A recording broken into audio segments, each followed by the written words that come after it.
Our questions have been raised about the future of work now that the majority of coronavirus regulations have been eased. It's after businesses and governments had to adapt to tight restrictions initially to curb the spread of infections. Well, let's talk about how Nedlac is dealing with these matters. We're joined by Executive Director Seftel.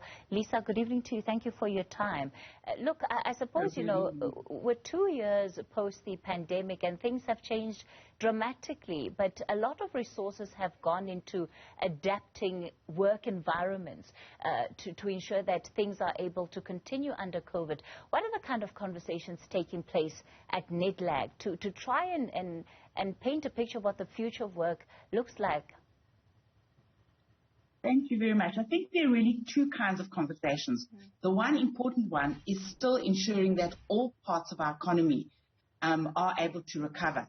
So there are, as you know, until last night, been restrictions on the tourism industry, both in terms of people coming into the country and in the event sector, for example, not being able to have spectators of soccer matches. So the first discussion has been, we've got to get back to that kind of normality. We've got to rebuild our event sector and we've got to rebuild the tourism sector. So that's the one discussion. The other discussion is, how do we adapt all workplaces so that they are healthier and that we prevent further epidemics, COVID and others, from spreading in the workplace and a repeat of what we've seen over the last 2 years. And in that regard, the Nedlac social partners discussed and agreed on a code of good practice under the Labour Relations Act, which sets out what workplaces should do to manage COVID. But in fact, many of these measures are, yes, about COVID, but in fact are about any infectious disease that could spread in the workplace, particularly, in an aerosol way. So those are the two kinds of discussions that have been happening in Nedlac. Of course, when we look at part of what the research is telling us around the spread of COVID-19, especially in indoor spaces, ventilation is a big issue. And that's a difficult one for companies to adapt to because structures have already been built. And, if ventilation is not great, it's not something that you can fix overnight necessarily. I think that's very true. And that is an issue which has been discussed in Nedlac. And if you look at restaurants now, many of them have expanded their open spaces. And sometimes ventilation is possible and cheap. It's just about opening windows. But yes, it is a challenge. And over time, we would have to adapt ventilation and also HVAC systems, air conditioning systems, and so on. And that is also a constraint, particularly in South Africa, where we have, because HVAC systems need energy and we're energy constrained. So those are some of the kind of challenges that employers in particular will have to get their heads around as we move into this new normal. People have been adopting the hybrid model of working, right? So some people will have, 3 days in the office, 2 days at home. And as far as the conversations that you're having at Nedlac, what are you getting? What is the sense you're getting from your stakeholders? I mean, are we going to see now a return to the office at full capacity? And if that's the case, where does that leave the conversation around vaccines and vaccine mandates?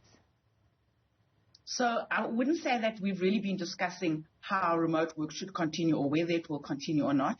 I think that's really something that has been left at a company level, and companies do have many different ideas about what they want to do. And then, of course, there are many parts of our economy where you can't work remotely.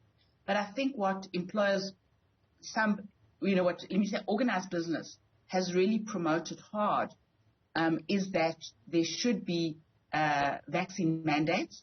Which means that, and what the code says is that there should be a risk assessment done in a workplace. And if for your workplace to be healthy and safe, you would want to vaccinate everybody there, or everybody that doesn't have a medical condition that doesn't allow them not to be vaccinated, then that is something that should proceed. And that has a benefit to the workplace. It has a benefit for the safety of fellow employees. It can improve productivity because less people go off being sick. And obviously, it improves the level of immunity in our society and that also then contributes to the possibility of us not having a severe further wave and reduction in deaths and then future disruption to livelihoods. So you are expecting then, based on that, to see companies perhaps pursue vaccination of staff a lot more aggressively than what we've had so far?